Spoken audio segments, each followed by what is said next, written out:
Hello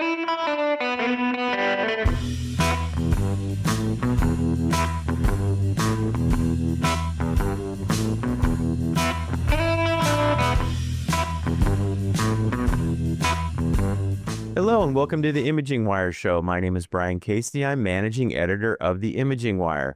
We've got a great episode for you today. Our guest is Kees Wesdorp. He is president and CEO of radiology AI company DeepHealth. Kees, thanks for being with us today. Can you tell us a little bit about yourself and your role at DeepHealth?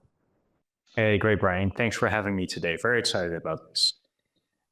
So my role at DeepHealth is really to lead a fantastic opportunity. And let me try to color in a little bit. It goes actually, my interest into this space goes way back because I come out of a family of physicians. I was never a physician myself, which my father always reminded me of. But during my tenure more recently at Philips, diagnostic imaging really captured my imagination. And I really feel that imaging, the larger imaging space, is at the core of the diagnostic process. Now, if you then think about leading DeepHealth, we are on, I think, a truly exciting mission, and that is empowering breakthroughs, if you will, in care by leveraging AI-powered health informatics to unlock the value of imaging. I know that's a lot of words, but that's probably the best way that I would like to describe it. And moreover, because RadNet is our parent, the parent company, we have an intimate understanding of the challenges and opportunities that we see in the broader radiology space. And last but not least, what I'm excited about leading DeepHealth, it's actually a clinically proven platform. And so think of access to 800 clinical sites and more than 3,000 radiologists, or every year over 20 million imaging exams are managed with our solutions, enabling more than 1 million AI-powered diagnoses, and then enabling orchestration of at-scale or large-scale screening programs, both in the US as well as Europe. And so I see my role really leading and pioneering what AI can bring back to radiology to make it more efficient, to drive better outcomes, and to make sure that we provide the best experience to patients. Great. So as you mentioned, DeepHealth is a subsidiary of RadNet, which is an imaging services provider in the US. And DeepHealth is RadNet's AI-focused company. There's been so many exciting things happening in AI and radiology recently. What do you see happening in the AI universe in radiology, and what kind of gets you most excited? AI and Gen AI, generative AI, is really revolutionizing healthcare in the broader sense, in the sense of driving operational efficiency, or driving clinical confidence, or driving better staff and patient experience, driving better patient outcomes. And you're seeing this accelerated development. But at the same time, we also see that adoption rates are still quite low. And so I love that dichotomy. It's actually a real opportunity to figure out how can we drive adoption much more broadly and really talk about a revolution that is having an impact. Yeah. Why do you think adoption is taking so long? I mean, AI came around, it's coming up on maybe 10 years when IBM and Watson Health kind of came around, and we had a period where medical students wouldn't go into radiology because they thought AI would be taking radiologists' jobs. Why does it seem like it's been taking so long? Yeah. Look, I think the adoption rates are still low because it's partially self-inflicted. So this is a world where we throw AI at everything. There are too many point solutions. At the same time, it's not integrated in the workflow. We already know that professional staff has a huge task at hand. So adding more to that burden will not help. And so as you want to have impact from AI, it needs to be seamlessly integrated. Now, the other part is that there's still at times a concern around quality, and challenges like data drift really undermine the confidence that we have in using AI for clinical outcomes. And then last but not least, quite frankly, reimbursement. Reimbursement is still behind, and that is disincentivizing and the investments that providers like RadNet or health systems need to make to leverage AI. Yeah. When you say data drift, what are you referring to? Well, what we've seen with AI, say you have got a regulatory cleared AI algorithm that has been trained on a certain set of data. For instance, on a data set, patient set in Northern Europe. what we found that if you use a different data set, for instance, in a different part of the world, actually the AI algorithm becomes less effective or actually wrong.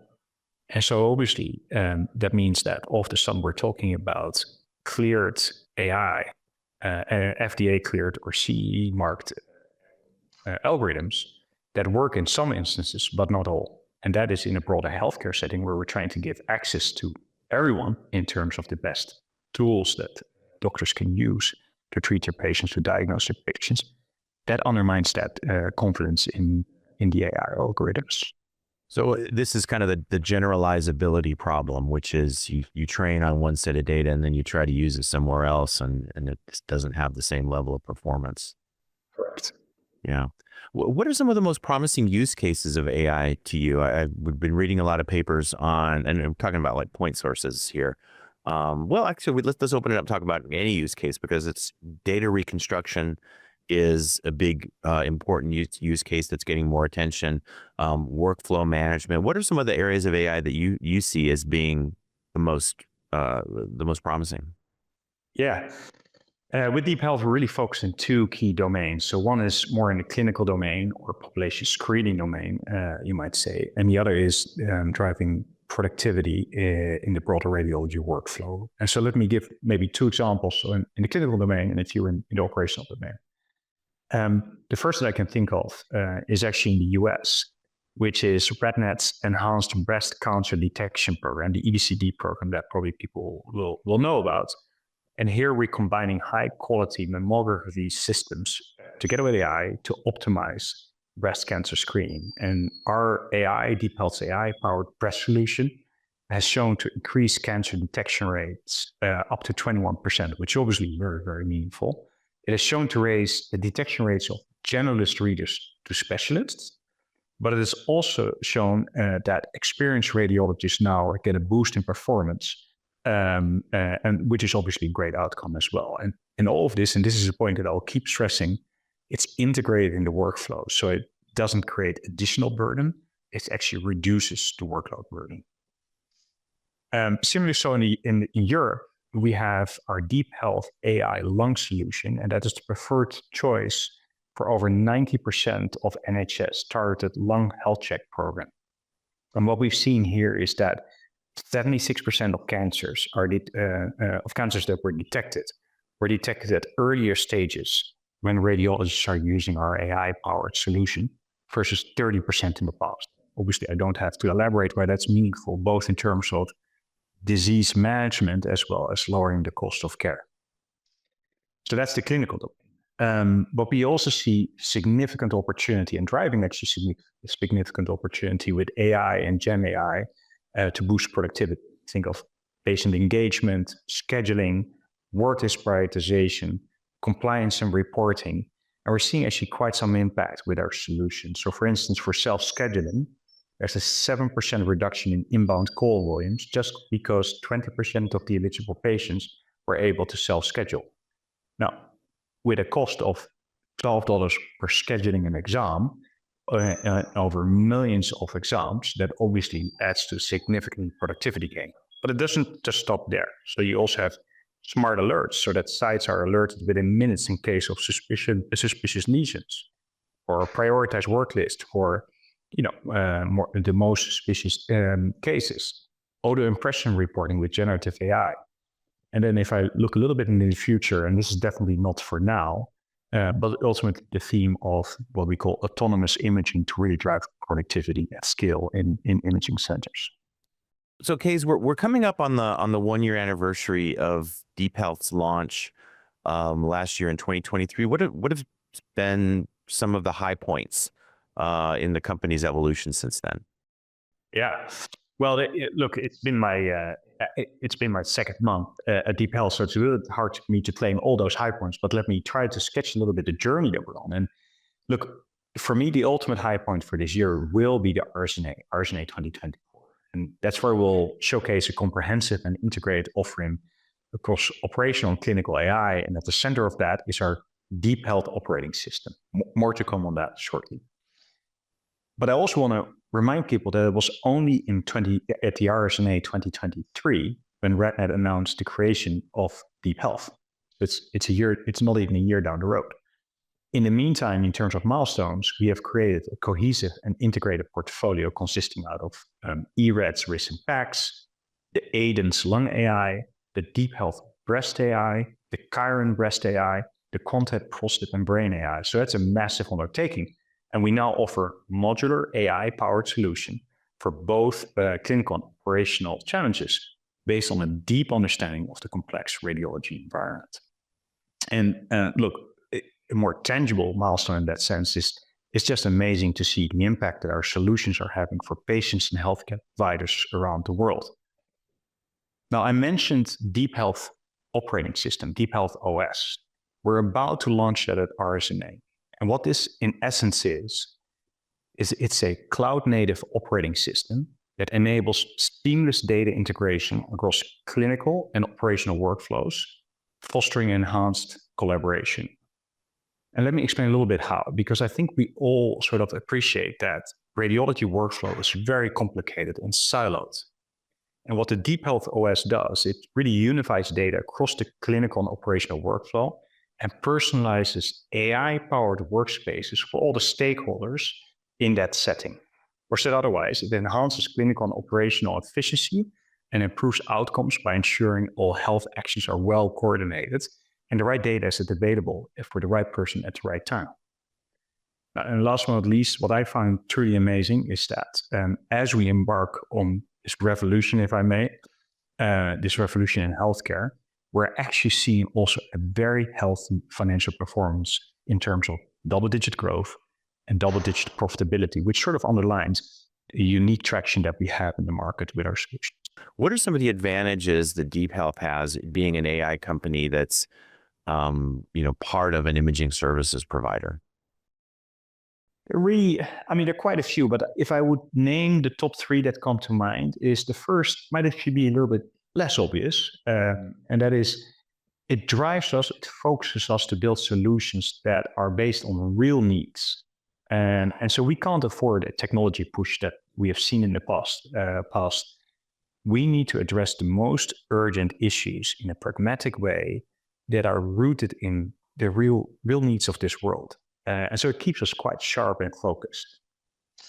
The second is more obvious, maybe, innovation speed. And so the ability to do rapid prototyping, to get fast feedback, and actually that feedback is at scale, it's not from one or two individuals, but we can bundle it all together, really allows us to innovate very fast and also have a fast time to market. And then the third that people often think of is the point around data, which is a very important point. So through RadNet, we have an access to a wide set of quite diverse data. We mentioned the importance of that previously, given the data drift that could occur if you have a too narrow data set. But this data is also standardized. It's not that messy. It's actually very well organized. All right, perfect. Now, Kees, you mentioned Chiron a little bit earlier, and that's a mammography AI company that DeepHealth acquired in October. What was attractive about Chiron, the DeepHealth, and what do you feel it adds to DeepHealth's portfolio? I'm super excited that the Chiron team is now part of the broader DeepHealth proposition. And so what excited us is actually quite a few things, but maybe start off with their suite of solutions. So Chiron's MIA suite of AI solutions for breast cancer screening is really a strong fit, both from a technology point of view, clinical validation point of view, the team expertise, the customer pipeline. And so it is very, very complementary. It has regulatory clearance, so CE marked as an independent reader for 2D mammography in Europe. And that empowers healthcare providers with advanced AI for improved breast cancer detection and patient outcomes. And therefore, it complements well with our existing FDA-cleared solution, which is Smart Mammo, and that's targeted at the 3D mammography market in the US. And so we've only just recently welcomed the Chiron team to DeepHealth, and we're very busy with the exciting opportunity of integrating the team.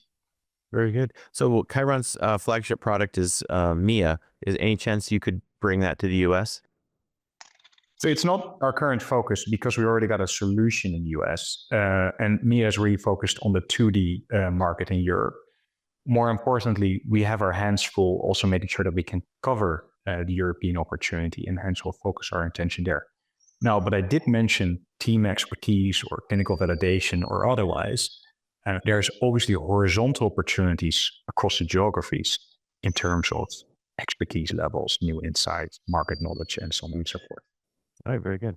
So, RSNA is coming up in just a few weeks. It's hard to believe. What does DeepHealth have planned for RSNA this year? Very excited about being at RSNA again. And so we'll be showcasing how DeepHealth is leading radiology forward through AI-powered informatics and smart technology.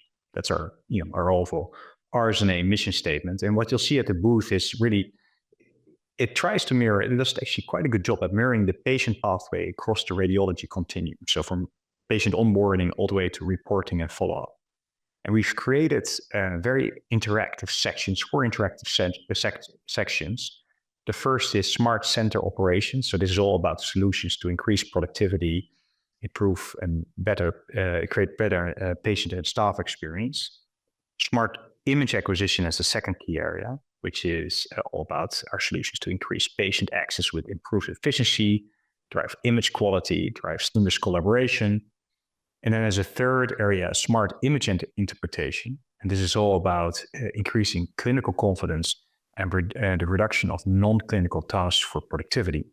And last but not least, smart report generation. So this is about streamlining reporting capabilities supported by advanced visualization, for instance, but also cloud-native image managing. And to color a little bit in what type of solutions we have there, I'll give you 2 examples.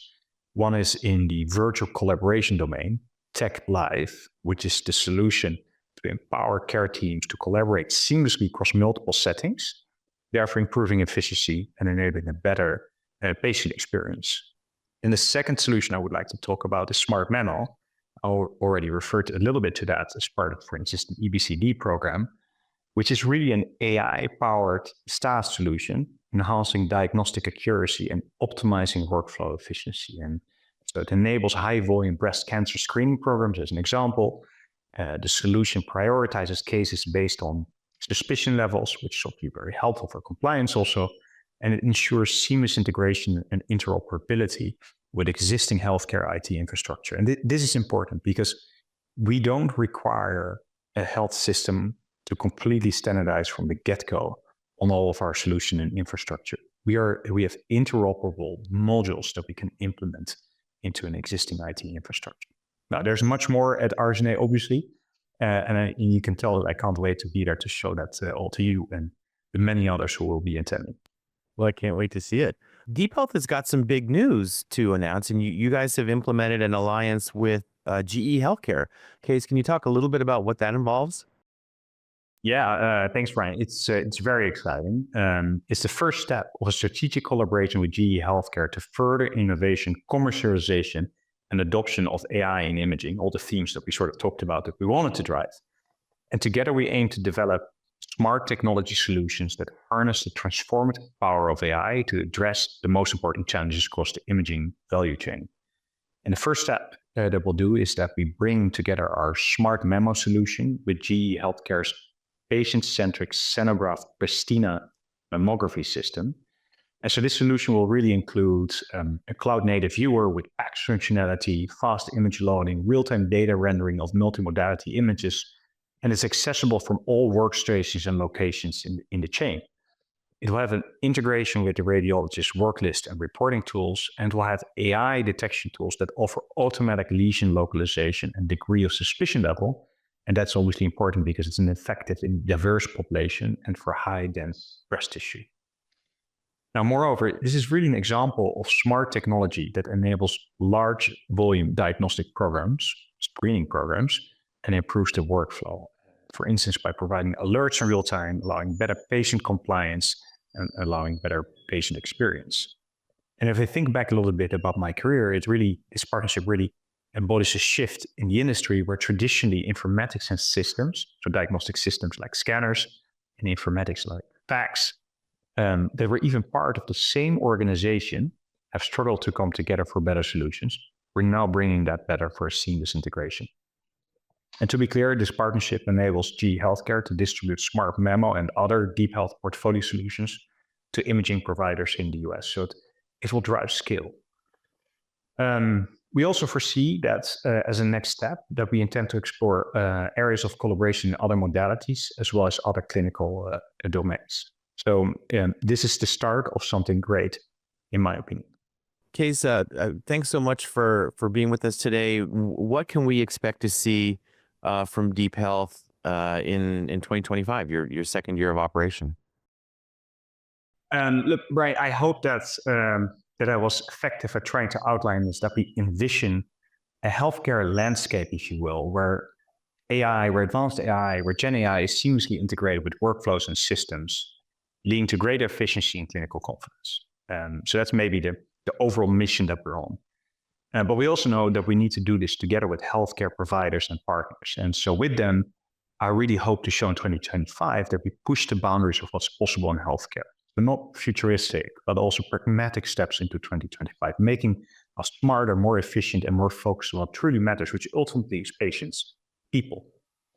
And so we're really focused on turning that vision into reality with everything I shared so far. And in 2025, that means scaling our portfolio of solutions further, making the latest in AI healthcare more accessible with modular infrastructure, and bringing our solutions to more care teams and their patients. All right, very good. Well, it's going to be very interesting to watch DeepHealth evolve over the next year. Kees Wesdorp of DeepHealth, thanks for being with us today on the Imaging Wire Show. Thanks, Brad.